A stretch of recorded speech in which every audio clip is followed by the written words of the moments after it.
Before we get into the episode, I have an amazing gift for you that is going to create so much growth in your business. I just recorded an episode where I shared how I grew my business by 657% in 1 year. I shared the exact principles I used. There are 5 of them. As if that's not enough, I created a worksheet for you where you can just go through certain exercises so you can implement those 5 principles in your business in the next 24 hours. We're talking about wins you're going to create in your business in the next 24 hours because of an episode of the EntreMD podcast you listen to. So go to entremd.com/worksheet to get your worksheet and head over to listen to episode 479 of the EntreMD podcast. Is going to completely rock your world. And there's nothing better than doing it other than doing it with a few friends. So share this with a few physician colleagues. You guys do it together and share with me the wins you created in your business in 24 hours. And now for the episode.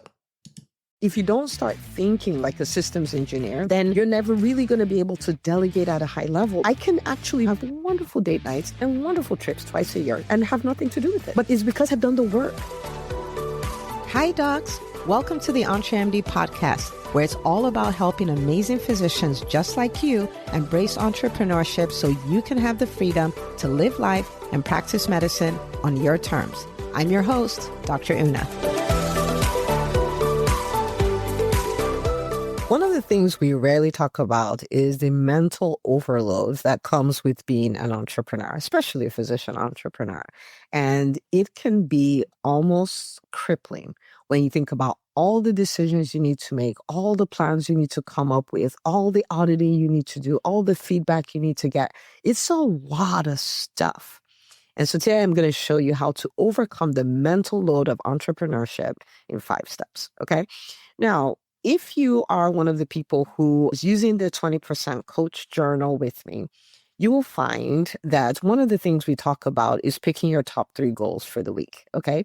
And if you're not familiar with what that is this journal. It's a 20% coach journal that literally is like me coaching you twice a week, helping you spend 80% of your time doing your most important work, the thing that actually moves the needle forward in your business. You can get it at entremd.com/journal. But one of the things that comes up is, what are your top 3 goals for the week? And a lot of times people say top 3 goals, like I have 9 areas of life. I have all these things that I need to set, and then my business and this and that and that. And they're like, so how can I set only 3? What happens to the rest of the stuff? And I sat down to think about it, to come up with what I do. And I really do this process of automating my goals in a way. And I'll explain this, especially mentally. Okay. What I do so that way I have my top 3 goals, but all my goals are running, right? Like, how exactly do you do that without the mental load? Because a lot of times when I talk to people about, setting goals for their business, making these plans, doing all these things, it's just like, oh my goodness, think about more things and stuff like that.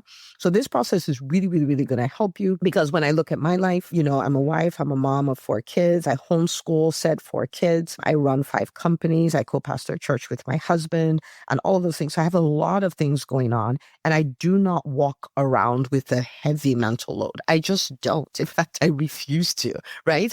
And so this is a process for that. Okay, so I'll walk you through the steps, and then I'll give you a few examples so it makes sense. So this is the 5-step formula. So the first thing you want to do is to define the goal. Okay, define the goal. And this could be any goal, right? And you have many goals, but this is just a process that is a rinse and repeat, Okay, so the first thing is to define the goal. Okay, and again, I will give you examples. But once you're done defining the goal, the next thing you want to do is you want to create the system that makes the goal possible. Okay, the system that makes the goal possible. The third thing you want to do is you want to schedule the system. Like, when are we going to operate this? And this may sound complicated, but I promise you it's not. I'm going to break it down in a second. So schedule the system, execute on this system, and then audit the system. Okay, so define the goal, create the system, schedule the system, execute the system, and then audit the system. Okay. All right. So let me give you a few examples here, because what this does is that it helps you put goals on autopilot So the top 3 goals you're working on every way, let's use business. The top 3 business goals, for instance, you're working on every week, that becomes, things you're trying to break in through, new levels, big things you're trying to overcome. But you have many other goals that are running, and you've already done this process. You've defined the goal, created the system, scheduled the system, executed on the system, and audited the system. So they're just running. You have to execute on them, but you don't have to think about them. You don't have to come up with the plan. You don't have to troubleshoot it. You don't have to do any of those things. Okay. I'll give you a few examples. So I'm going to start with an example with my first company, which is my private practice. Now, at the time of this recording, I am not involved at all in the day-to-day of my private practice. My private practice is team-led. Okay. So it's team-led, and I don't carry the mental load of it, right? I don't carry the mental load of it at all. I show up for my meeting once a week, meet with my practice administrator, review what we need to review, and then we're done. I move on. Okay. Okay. To the 7,000 other things I do. Okay. So let's look at how this played out with that.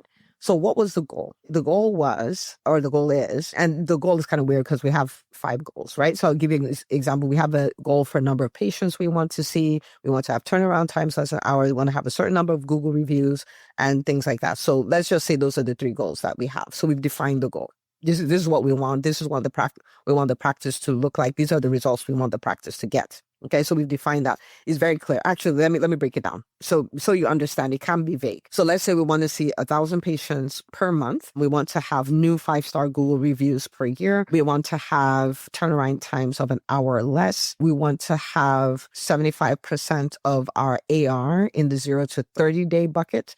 And we want to have compliance with our agencies, which will be like, VFC, for pediatrics, VFC, OSHA, all of those things. Okay. So this is very clear. These are the goals that we have. Okay, good. So we've defined the goal. The next thing is to create the system. And so with my practice administrator, we've worked on the things that will give us each of these targets, right? So we have the marketing goals that get us to the 1,000 patients. We have the assembly line thing that we do to make sure that, people are being seen in an hour or less. We have what we do with the billers so that we can maintain those AR parameters that we want. And we have a compliance one. We don't have to work on that all the time. And then the Google reviews, we have a way we do that. Okay. So we've come together. We have decided these are the things, and we've tested them. So these are proven things, right? We've tested them. These are the things that will create the result that we want. And so she's executing on that. And then our meaning is then based on these 5 things, right? So we have a meeting, we have a dashboard with these things, and then we're tracking them, right? We're tracking them. Okay. So we've created the goal, we've created the system, right? And the system consists of the activities that she and the team will execute on to create the results, and a meeting cadence where I would get updates. This is what is going on with this, and this is how we're troubleshooting this. We're off target, but this is how we're troubleshooting it, and all of that stuff. And then we schedule the system. So I meet with her every Tuesday, right? I'm not thinking, when will we meet this week? What are we going to talk about? No, we already know what the meeting is. We know the content of the meeting, the direction of the meeting, and then we know the time of the meeting. Okay, so we defined the goal. We've created the system. We've scheduled the system, and then we execute every week. So every week, Tuesday, we get together, we do what we need to do. If there are changes that need to be made, we make them, all of that stuff, boom, done. Okay. And then we audit the system, right? So what that means is, okay, these strategies we used to use before that we have as part of the system, they're not working anymore. They don't seem like they're working, or they don't seem like they're working well enough. And then, okay, we need to edit that some. Okay. Or we find, well, this target is now is a more important target, right? Or we find out, of these 5 activities, these 3 are giving us 80% of the results. So let's scrap these 2 and just focus on those 3, right? Like we're troubleshooting this system to see, is it working the way we want it to? Do we need to edit? Do we need to add? Do we need to remove? Do we need to scrap things altogether? And all of that. Okay. Our documentation system, do we need to change that? The meeting, do we need to change the way that's run? We're constantly looking at that to make it better.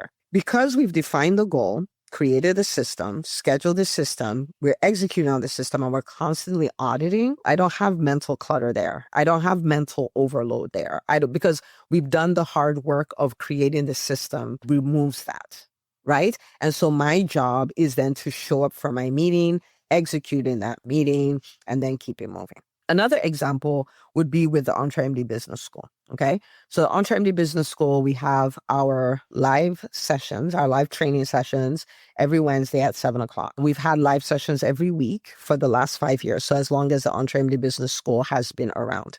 Now, on that live session, my job is to help the doctors in the school make big leaps in their businesses. So whether that is getting rid of obstacles in their way, limiting beliefs that in their way, or simple frameworks they can execute to get results in real time, blueprints and frameworks, like all of those things. Okay. Whether it needs to be small group discussions in similar business types that will spark certain results and things like that, whatever it is. Okay. My goal, defining the goal, okay, is to help people on their path to multiple seven-figure businesses, right? And so on that call, I want to empower them to do that. That's it. That's what I'm there for. Okay. So whatever needs to happen, that's what needs to happen on that call. So I define the goal. Then I create this system. All right. Now, creating the system looks like this. Okay. So first of all, I'm like, okay, I know I need to have multiple kinds of meetings, right? It's not just one framework. And so we have a number of different, and again, we created over the years, this is, morphed and become different things. But where we are now, we have different kinds of meetings. We have what we call the RevCon. So if you think of it like a revenue conference, RevCon, where people literally come and say, okay, this is my type of business. This is what my revenue goal is. This is the challenge I'm having with hitting that goal. And then we troubleshoot it, right? And then, so we'll probably go through between 6 to 8 of those on that call. So we develop that why, because we want to normalize money conversations. We want people to hear different kind of challenges people have and how they're overcoming them. So it's stimulating everybody and all. It's just like overall a very wild, beautiful, beautiful call. Okay. All right. So we have like the RevCon. So this is the process of building the system that takes the time. Okay. So we have the RevCon. Then I understand, I know, especially the more successful you get, the more your mindset determines what your business looks like, period, end of story. Then we created the champions mindset, where we'd come and tackle one mindset thing. I pay a lot of attention to the school. Like, what are the themes? What are the mindset viruses that are running wild? Let's tame them on that call, right? And so we would do that. We do the champions mindset, whether it comes to the drama that shows up when hiring, when raising prices, whatever it is, we come up with all of those. Okay. Then we have meetings that are breakout sessions, right? With, similar business types. So, they can have that peer-led thing. So we have different kinds of, so I pick, okay, these are the different kinds of calls that can get me to the goal. And so I create that, and I create the structure of the call, because I want every call to do certain things. And so I'm like, okay, the beginning, this is how we start. This is what we do before we have the actual training. Then we do the training. This is the way we end it. It's all intentional. It's not random. It's not random at all. So that it gives me the goal, right? Because this is a system for the goal. Okay. So I've determined that. So now that I've done that, and then I've determined the cadence, which is not too difficult, right? It's every single week. So I've defined the goal. I've created the system. Now I schedule the system, right? Now the system is not for the call. The call is every Wednesday at 7 o'clock, but the system is more for when am I developing the content for the call, right? When am I developing the content for the call?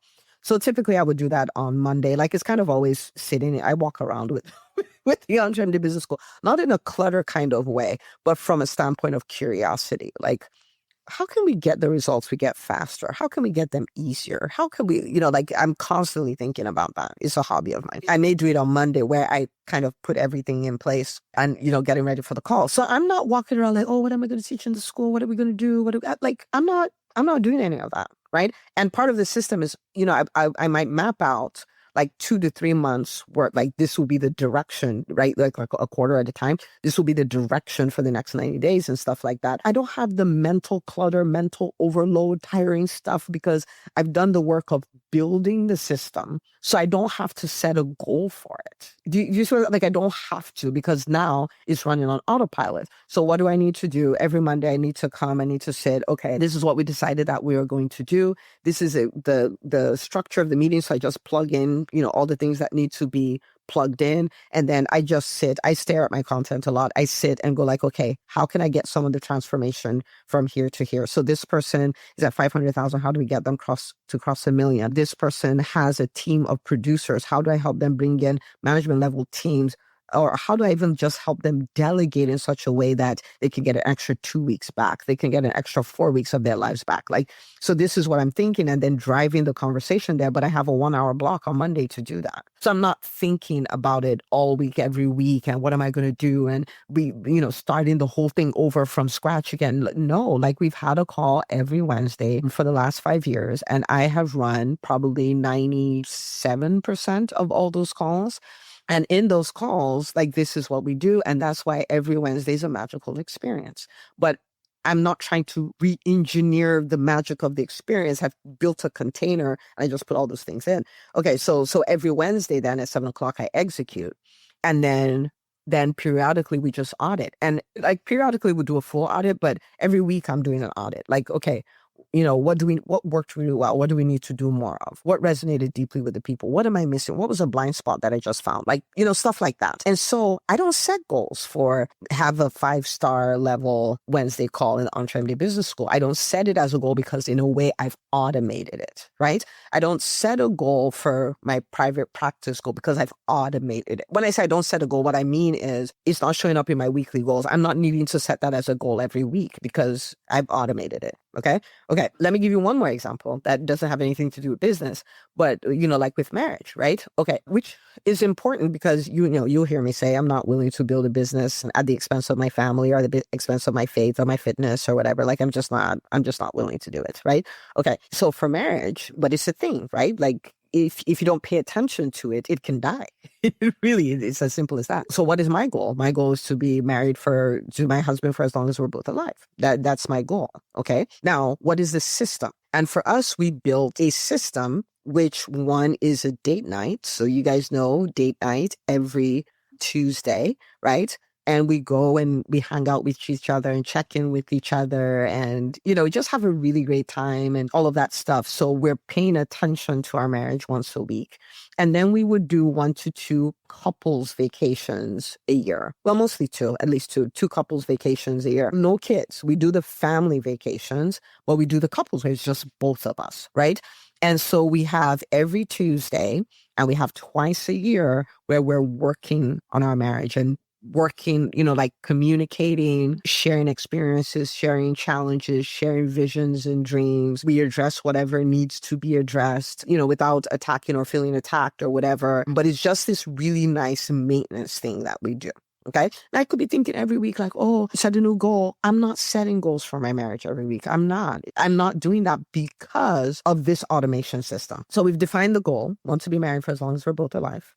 We've defined the system, right? And so we have these 2 blocks, 2 activities, right? Like, so we have the date night and we have the couples vacation, right? Like these are 2 things that we do. And I would say, we talk quite a bit though. Every night, that's probably a system of sort, but it's not an intentional system. We just do that. But we talk and talk and talk and talk and talk. We hang out a lot. We do things together a lot. We just do a lot. Okay. So the third thing is scheduling the system, right? And so we have the date night is not when we feel like, it's not in a moment of, like spontaneous. It's not. People are like, that's so rigid, you schedule it. No, it's not so rigid, we schedule it. Because of that, we've done it for over a decade. Now, we've had maybe twice a year where we have missed it, maybe because, someone's out of town and stuff like that. But we'll still check in at the time and we'll still make up for it, especially because my love language is quality time. So I'm like, sir, you owe me a date night. Saturday is a good day, just like Tuesday, right? So we make up for it. So there's no true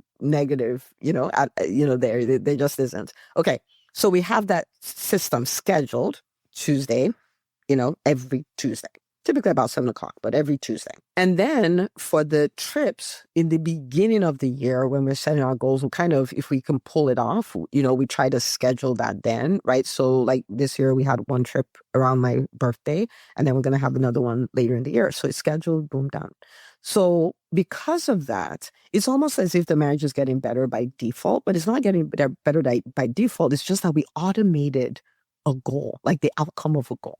Right? So we have the goal, built the system, we schedule the goal, so we execute on it, right? So every Tuesday, right? We do what we need to do, the vacations, we do that.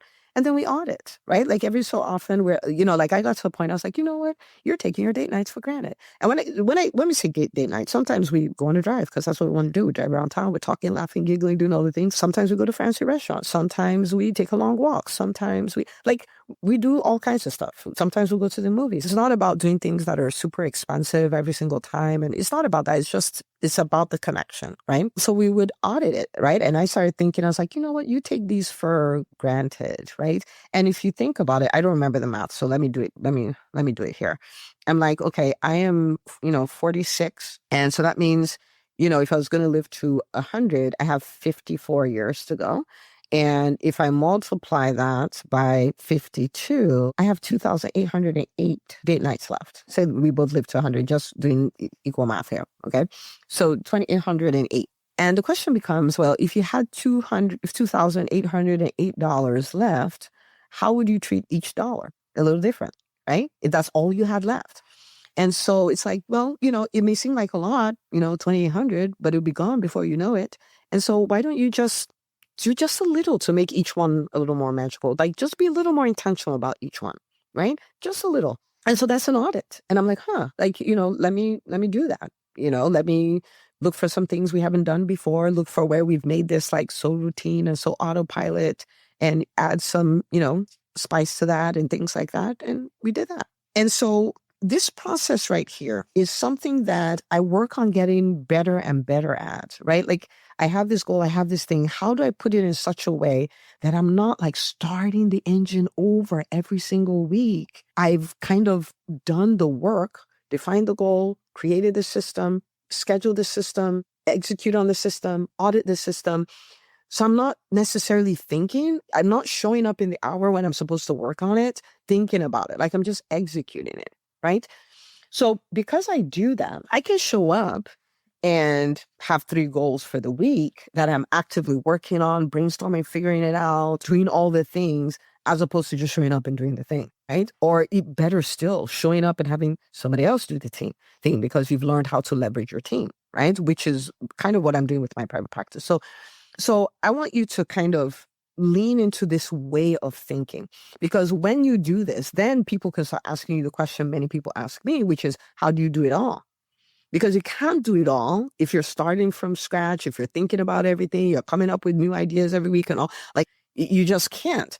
If you don't start thinking like this, like a systems engineer, which is what I consider myself, if you don't think of things this way, then you're never really going to be able to delegate at a high level because I built this whole system and all of these things. For instance, okay, I'm not saying I'm going to do this, or maybe I should, I don't know. But I want you to imagine I had a personal assistant and I wanted to delegate completely this whole marriage, like marriage till I die system. Okay. I want to delegate that system. Well, now the person knows it's clearly defined. So there's a date night every Tuesday from 7 p.m. There are 2 vacations a year, right? And there's a list of what we like and what we don't like and stuff like that. There's a list of all these activities we've done over the year. And I can say, run it. Like, just tell me every Tuesday where we need to be. And the vacations we have this time and this time, this is what we like. Mama always wants to be by the water. So you go do it, get it done. Can you see how I can actually delegate that? I have wonderful date nights every Tuesday and wonderful trips twice a year, couples vacation, and have nothing to do with it. But it's because I've done the work, right? So 1 is that it makes your life easier. 2 is that now you can start delegating whole systems, right? So maybe I should think about doing that. And it makes everything so much better. And so if you learn this, it puts you in a place where you can spend 80% of your time on 20% activities. It puts you in a place where you can set few goals week to week, but get a lot of stuff done. It sets you up where you'll be able to leverage your team in ways you never thought possible because you're clear. You're clear on what you want to do. You're clear on how it's going to get done. You're clear on the cadence. And so you can delegate. Now I'm not delegating outcomes. Okay, let me tell you the difference between the two, right? I can delegate a task, which is book my tickets to Bora Bora. Okay, that's a task. But I still need to figure out, where do I want to go? Do I want to go to Bora Bora? What hotel, what resort do I want to go to there? What kind of room do I want to be in? All that stuff. And then I say, okay, book this kind of room for me in Bora Bora and book my tickets to Bora Bora. Or I could take the whole thing, like book my 52 date nights for whatever. I'm going to be out of town this week and this week. My husband will be out of town this week and this week. So don't schedule on those Tuesday. These are the kind of activities that we like. And book our 2 vacations, right? Like, of course, you clear with us first, but come up with where we should go for these 2 vacations. One is in March, one is in September, blah, blah, blah, blah. And I can delegate not just the booking of the flight and the booking of the room, but the thinking of it, the mental overload of it, like the whole thing, boom. And you can do the same thing. If you hire a lot, right? Maybe my private practice folks, you have to hire a lot and stuff like that. And you build this whole thing. So the goal, we want to have a rock star, full complement of a team. That's what we want to have. And then you create the system. What kind of job ads do we do? What needs to be there? How do we interview? How do we choose? How do we onboard? And you define all of those things. And now you have a system and you schedule the system and you do all of those kind of things. You can take the whole thing and hand it off, right? Well, you can't till you do these things. So the secret to getting rid of the overload is clarity. The secret to getting rid of the overload is this 5-step process. And once you do it, whether you're doing it, it will be so much easier when you have the team for it, which you may already have hired them, but you're not delegating. Now you can start delegating outcomes and not tasks. And oh my goodness, it puts you in this place where you can run a business or you can run multiple businesses like I am, and you have internal peace. Like you are not constantly overthinking and bearing all this stuff and all. Like you have peace. You can be in the moments with the thing that you're doing at the time. You can be in the moments when you're with your family. You have white space to think of genius ideas and all of this stuff. I want that for you. I want that to be your experience. But it all starts with being this person who can take an aspect of their business or an aspect of their lives, and you define the goal. You create the system that delivers the goal. You schedule it. You execute on it. You audit it. It will change everything. So go practice this. Don't try to practice it with your whole business. Like, oh my goodness, this is so complicated. Don't do it. Like find one part of your business and start practicing this. It's about putting in the reps and getting better and better at it. So pick a small part of your business and start practicing it. You have a virtual assistant, but you're still managing your calendar, right? So build this thing. What is the goal? Never want to touch my calendar again. Don't want to have any more scheduling conflicts or any of those kind of things. You create the system. This is where you put what. On Mondays at this, I do this, put it so your VA doesn't even need to talk to you. They know exactly where what goes, right? You put that there. Then you schedule when the calendar gets done or audited or whatever that is, and then execute on it and then audit. And then you can take this whole thing and pass it on to your VA and never touch your calendar again. You could do it with your process for doing your podcast. You could do it with your process for social media. You getting up like, oh, what am I going to post? As opposed to on Monday, I post this, on Tuesday, I post this. Like, boom, like you build a system. Become a system engineer like me. It will change your life. It will change everything about it. Okay? So go practice this with it. And on this one, I want you to come back. Send me a private message on Facebook or Instagram. I'm at Dr. Una Chukwu on Instagram. I'm Neka Una Chukwu on Facebook, and say, Dr. Una, I did it with this system. I just want to tell you, I'm so proud of you. And I'm so proud of you for doing it. Congratulations. Like, what in the world? What system is next? Okay. So send me a message, Facebook, Instagram, and just say, Dr. Una, I did it. I just want to shout you out, and I'm rooting for you. But we as a community, we are not going to get rid of burnout. We're not going to get rid of mental overload. Some people ran away from corporate because of burnout and then came to their business and created a new burnout. Okay, so we're going to walk away from all of those things, and we're going to become the people who have dream businesses and dream lives, who are present, who are in the moment, who are enjoying their lives, who have peace, because we learn how to get things, how to build these systems and automate our goals, whether we're the ones doing it or we have our team doing it. Okay, rooting for you always. This is the least you'll ever be. Things are just going up and up from here. Don't believe any lies that anybody tells you that it's over for physicians and we're not business people and private practice is dead and this is the way it's always going to be. No, it's not. No, it's not. And I've worked with thousands of people who are changing the narrative. And I want to invite you to do the same thing too. Okay, rooting for you always. See you on the next episode.